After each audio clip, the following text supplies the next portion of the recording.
Hi, this is Candace. And my friend Jenny. And we have a video. We have been waiting, well, I've been waiting, I'm going to speak for me. Yeah. I have been waiting since Wednesday, the day before Thanksgiving, to make this video. Yes.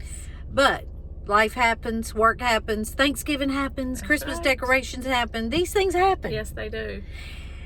And we have not been able to get together. We literally, again, are sitting in the parking lot at work before we go in, 6:10 p.m. on Monday night. That's right. That's That right? That's exactly right. Now, I'm gonna set this up for you, Jenny, Okay. because you weren't there. All right, I'm ready. I was on call Wednesday night before Thanksgiving. You were off. That's I was right. on call. That's right.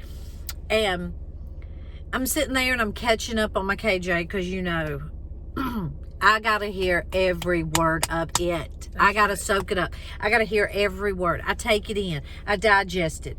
It goes around. I talk to you about it. That's right. I talk to my family about it. Sometimes they don't know what I'm talking about. But, you know, this is what's going on. She is giving the breakdowns of these text messages from Alex and Zulema and Melanie P. And, you know, we got all involved with Melanie P last week. Yes.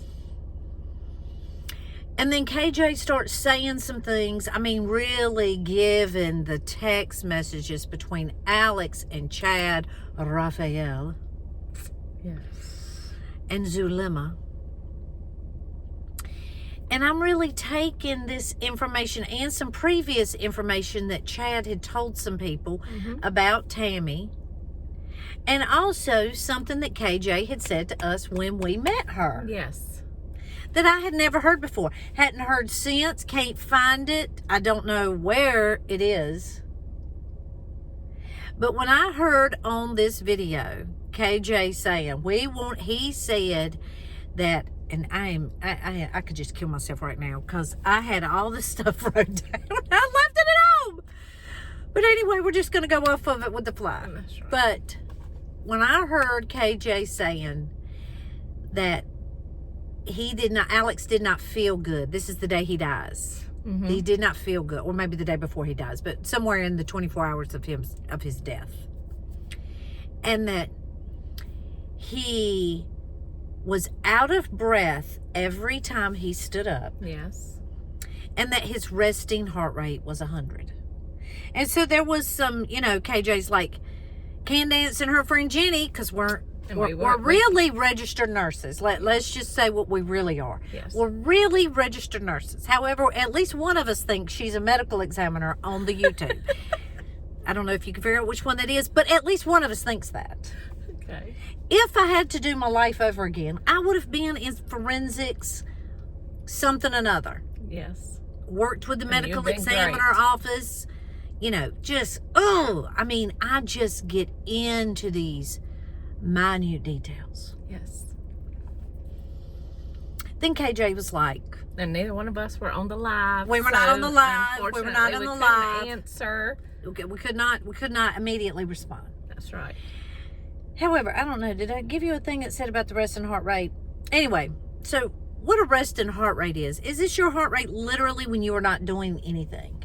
Sure. You're laying in a stretcher, in the recovery room, you are sitting down, you're not up, you're not walking, you're not going up and down stairs, you're not exercising, you're not bending over, picking up something in the kitchen, you know, resting heart rate. Now, normal can be for an adult between 60 and 100. That's true.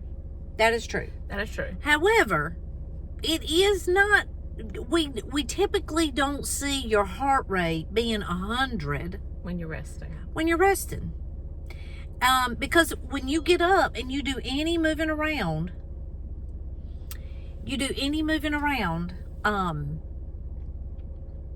your heart rate's going to go up. So if you're already at 100, then you're going to be up in the 105s, 110s, these sorts of things, right?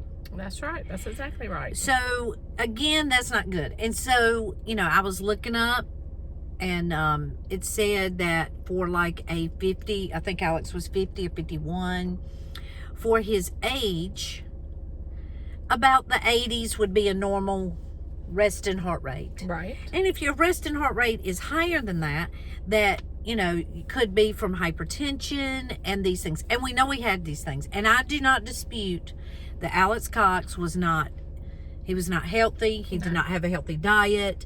He was, you know, had some plaque, had some stress in his life. I mean, I do not negate that the man had this. Oh, absolutely.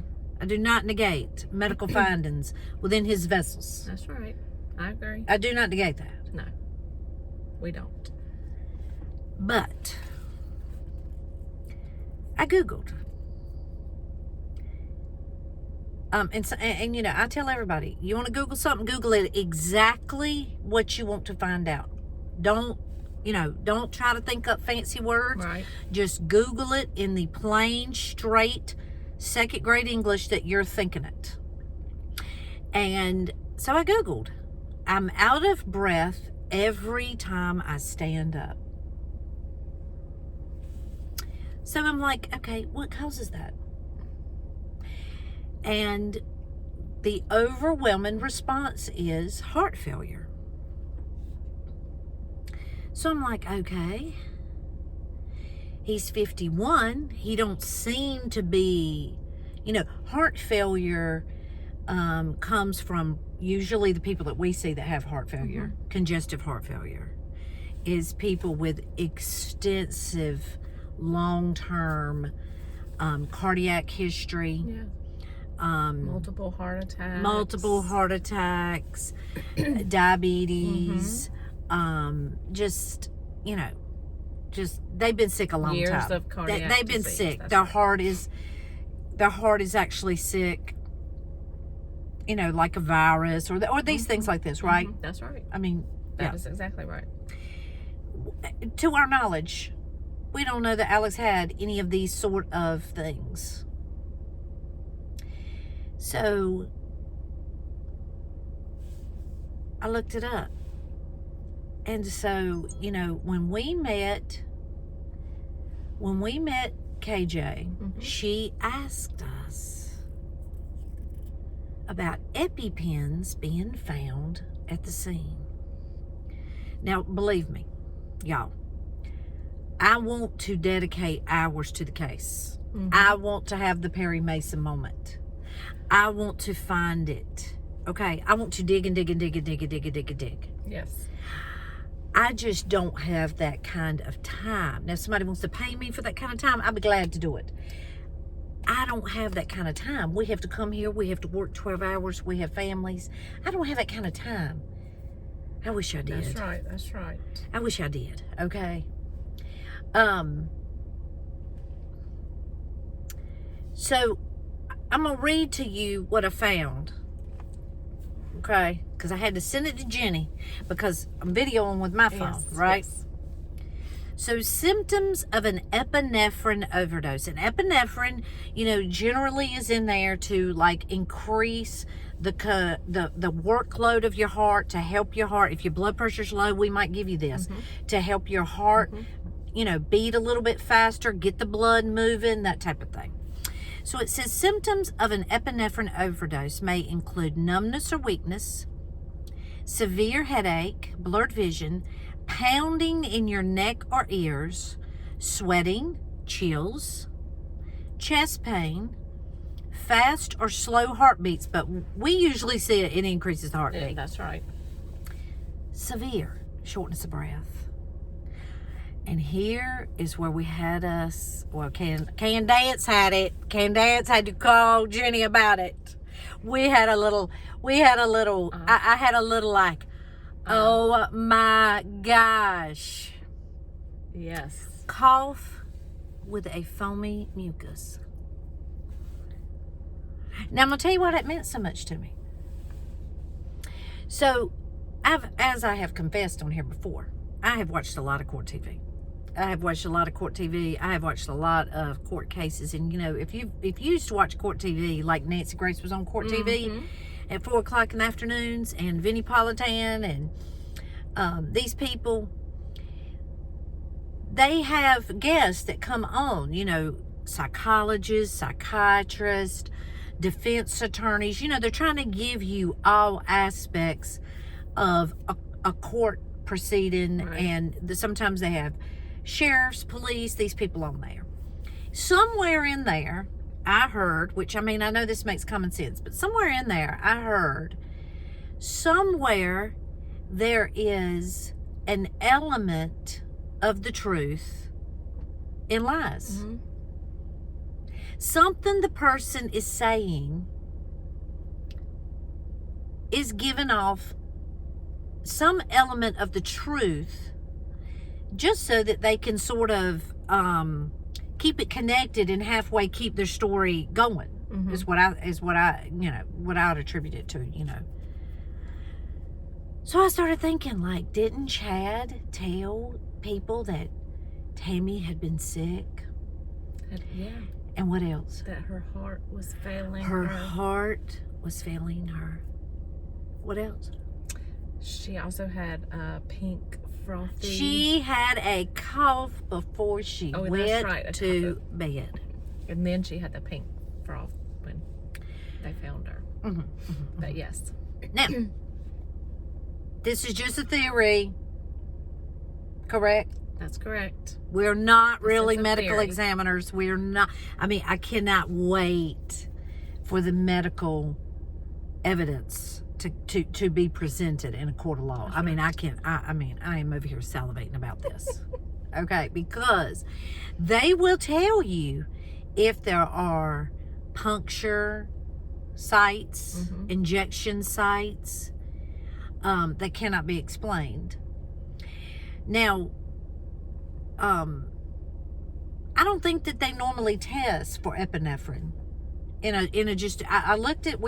relooked at Alex's thing. I think there's a test that checks for I think we said epinephrine, norepinephrine, and dopamine all in one, but it did not look like it was on his.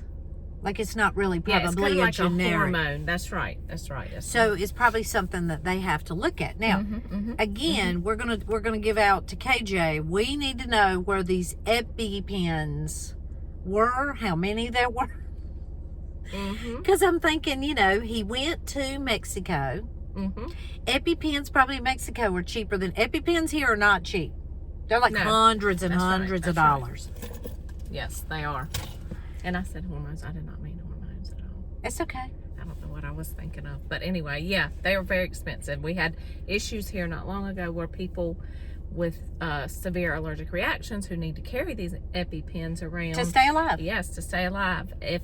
And they could not get them. They didn't have access to them because of how much they cost, which is ridiculous. Right. But in Mexico, You could go get them. or maybe online, black market these things. And so, it may be, and so you can give Epi several ways. Of course, you can give it intravenously. Yes, you can. They probably weren't doing that. I mean, unless they had IV access, which, I don't know. Right. I'm going to go ahead and say, on that. No, I don't think they were doing that. Yes. It is a hormone. See, I knew it. Look, It is a hormone. I'm questioning myself. It is a hormone. Thought I knew that. It's okay. Okay. We're all here learning. Candace makes me nervous. I'm asking all my questions. I Makes me nervous. I feel like I I'm on a test. am just like, it's not a test. It's not a test.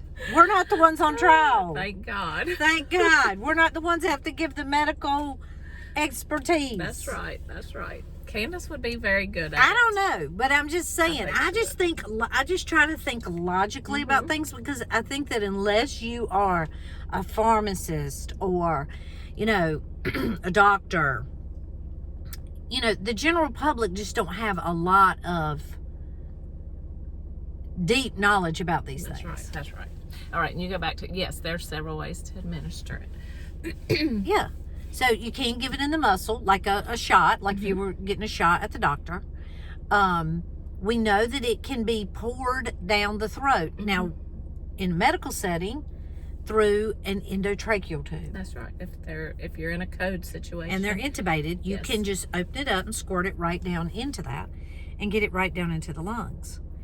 But now, we don't know how they were doing it. That's right. I mean, we don't know it, but mean, it definitely, from reading this, sounds like. Well, and the fact that KJ said,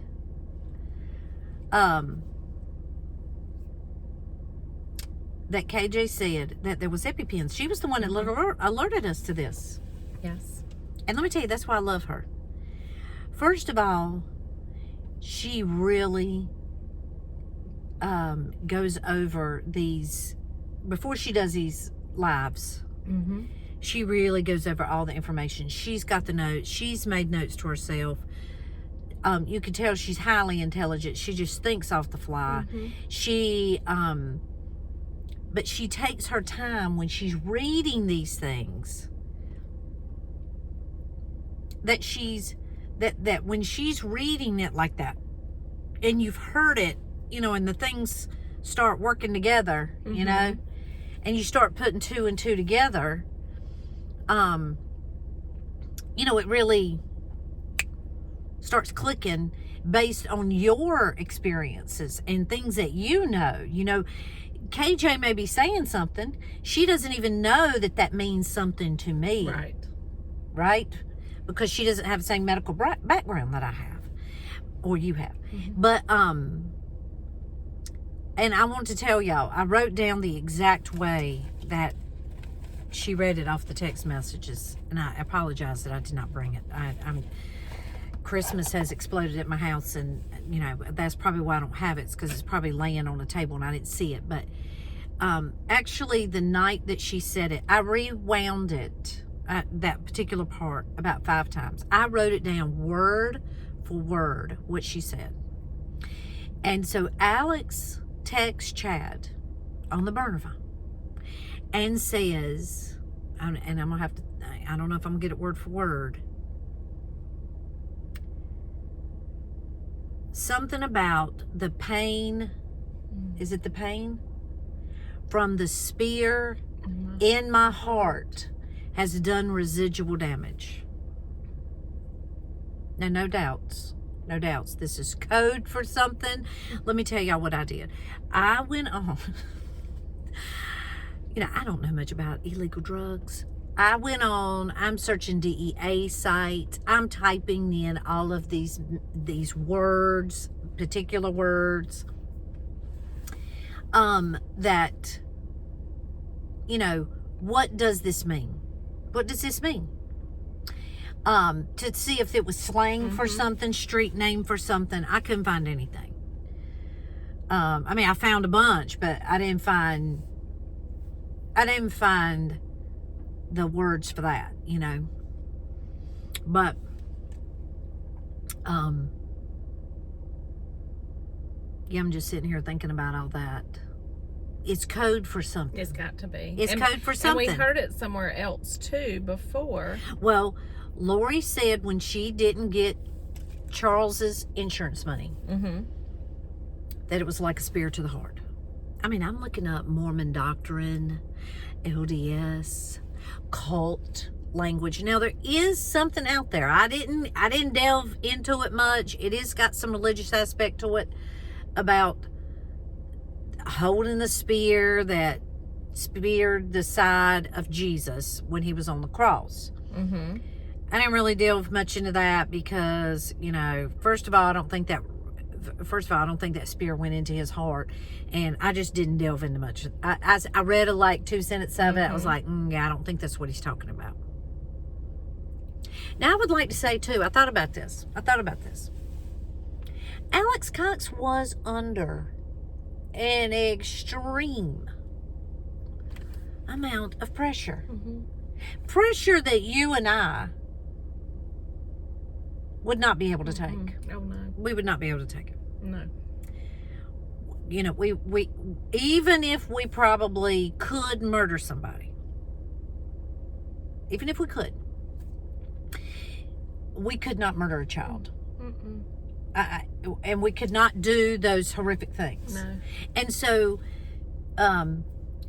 I think in the normal sense, we think ourselves like, yeah, they exhumed Tammy's body. They've got the Jeep. The whole thing is starting to fall apart.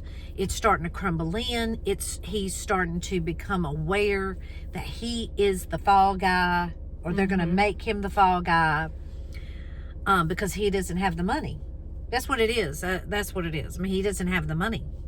Chad has the money at this particular moment. I mean, she's gonna spin through it, but so I'm thinking, in a normal person, yeah, them exhuming Tammy's body and Zulema asking you, which we all agree. I think that we all agree that Zulema knows way more than she has told or let on. But you and I might really have a heart attack. You can have a stress heart attack. Yes, you can. You can have a stress heart attack. Right? Your heart can actually squeeze so hard. Now, I don't know about throwing out blood clots into both lungs. Yeah. Right? Yeah, I don't know about that. But I don't think Alex Cox, I think he was coming aware of these things. I don't know that it was putting the normal stress on him that it would put onto another I would not person. think so. Because he's been to jail. He's capable. Well, what he did. Just what he did. I mean, he obviously doesn't have a conscience. Obviously. So he's a lot zombie. of times He's a zombie. Yeah. A lot of times that your conscience is what leads you to have this stress and the stress reactions if you've done something that is wrong. But yeah, he don't have it. All he was worried about was getting caught. That's what his stress was. And he might have been starting to feel a little bit of that stress. So, if they had been giving him something, that could have speeded up the process of that. I think he gave it to himself. Well, he probably did. They were telling him to give it to himself. That's right. I think that this is what I think. I think that Chad and Lori. I didn't know if you needed No, I don't need it anymore. I think that Chad and Lori, again, Miss Not Competent, were smart enough, or they thought, they don't know the law. They're not versed in the law, and they don't understand conspiracy and, aiding and abetting. They don't understand these things. They were thinking, if he was the one who actually done the murders, then they're in the clear. Even if they tried to say that they were, that they were the ones that they were trying to, if the police were trying to go after them, they could just pin it on Alex. Like he said, he was the fall guy. That's exactly right. And so that's what they're thinking. And, he's figuring that out. But that's not the way the law works. Thank God. That's not the way the law works. You can't sit here and be the puppet master and telling people to kill people and take people out. I mean, that's exactly what, apparently these people didn't know much about Charles Manson, because that's exactly what he did. That's right. He wasn't the one actually doing it. He's the one leading you to believe that it's what you need to do. But, yeah, that's what I think. So I agree. I totally agree. I think that they instructed him. Chad did. That's what I think. He may have talked to Lori in the end to really give it that last thing to go over to actually go through with it. But I think that they talked him into killing himself, so that he, they probably told him to be exalted. That's or right. To be elevated into the celestial life, just like, these people these terrorists, these suicide bombers and people who fly planes into buildings and these sorts of things, they believe that there's some extra reward that they're going to get for doing that. That's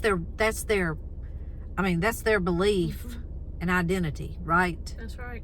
So that's what I think. And I'm interested to know, I'm going to throw it back at you. We want to know about the EpiPens, how many there were, where they were. You know, can they get, when Alex Cox went to the pharmacy down in Mexico, I mean, can they get a list of what he picked up, what he got, Yeah. how many trips he's been making there? Yeah. You know, I mean. So do you think that whatever that, if that was it, do you think if he had overdosed on Epi, do you think they did the same thing to Tammy? Well, I think that they must have been poisoning her with it. Somehow. Mm-hmm. Somehow they had to be doing it. I mean, and I'm going to have to say Chatty Boy was doing that because he would be the one that would have all this access to her. Mm-hmm. That's true. You know, and these medicines are powerful. I mean, I think that we know, Mm-hmm. You know, a person can be what we call circling the drain all around it, you know, and we give them a little bit of this medicine or 2 doses of this, you know, medicine in a controlled area by the legal guidelines and the legal dosages and the legal routes. And all of a sudden you can see a person just kind of coming back, Yes. you know, trending backward, you know, trending back to their normal state. Mm-hmm. But, you know, if you are taking it unnecessarily. Oh, yeah. I mean, just the, you know, we're given normal doses. Well, or the wrong route. Like, for instance, if you have a dosage that's supposed to be either subcutaneously or in muscle, and you give it through the IV, I mean, give it through a vein, that can kill them too. I'll tell you what else. Under the tongue. Mm-hmm. It's another very, it's a high, vascular area. You put something under somebody's tongue or in their mouth and it gets into their system fast. Mm-hmm. And, you know, you got to think. I mean, you know, I don't do it much because I really ain't that sick that much. But Tammy might have been feeling bad. And Chad's like, well, let me give you some cough medicine. And, you know, he's in there. And, you know, anytime you combine, like, you know, sometimes if you have high blood pressure or these things, you know, you can't take the normal cough medicine, cold medicines, because it can have an adverse effect on you. And these are not, I mean, these are on the box. That's I mean, right. These are normal things. That's exactly right. I mean, I looked up epinephrine overdose, EpiPen overdose. I mean, you know, the thing that really, you know, it didn't say it right there, but it can cause you to have a stroke, you know, and stroke comes from usually a blood clot to the brain. That's right. Or blood, you know, you have 2 different kinds of stroke, a blood clot to your brain or a intracranial hemorrhage, you know, where your blood vessel has burst because the pressure is so high in it, you know. I mean, and obviously we know that he had blood clots. Yeah, we know it. So we know it. And we know that she had pink foam coming out of her mouth, Yes. which means something in her lungs was bleeding, capillaries were breaking from coughing excessively. And, you know, basically when you have congestive heart failure and your heart cannot pump that fluid, that's why people get fluid in their legs. Their lungs get what we call wet, right? That's right. And that's where all that foamy mucus comes from. It's because their heart isn't taking all of that fluid around. It's not working normally, getting it excreted by your kidneys, and it's coming this way. And I mean, you know, these people have no souls. No souls. No souls. To do this to children, people they love. Now, we don't know. I do not know how they killed Tylee and JJ. No. I'm sure that the eggs played some scenario. They could have gave Tammy some eggs. Now, Alex didn't have any eggs that we know of. His autopsy report did not show any drugs. That's right. But we don't know about Tammy's. But if they were talking him into doing it to himself, he didn't need those drugs. No. If they were giving drugs to Tammy and Tylee and JJ to sedate them to the point they could do whatever they were going to do to them. But I do believe they were poisoning Tammy. And if you think about these text messages where Chad or what he told people, either it's text messages, I think it might have been, where he said it, because I remember hearing his voice. It was in the when they're talking to Melanie Gibb. Oh, when Melanie Gibb calls him and he says Tammy had been sick and her heart had been failing her. Yeah. That's right. Yeah, because I'm thinking, I heard him say that. I heard his voice say that. It's awful. So anyway, we got more questions. Yes. But I feel like, with all the information that we're getting, we're filling in the dots. Mm-hmm. We're painting a picture. That's right. And, yeah, I mean, we're just, antsy about finding out. And I'm sure through JJ, Tylee, we may not. JJ, we will probably find out. If it's possible. Yeah. If it's possible. What actually was his cause of death. I do believe we will find that. Yeah. And I do believe that we will find it out with Tammy Daybell too. Even though she was probably embalmed, even though she was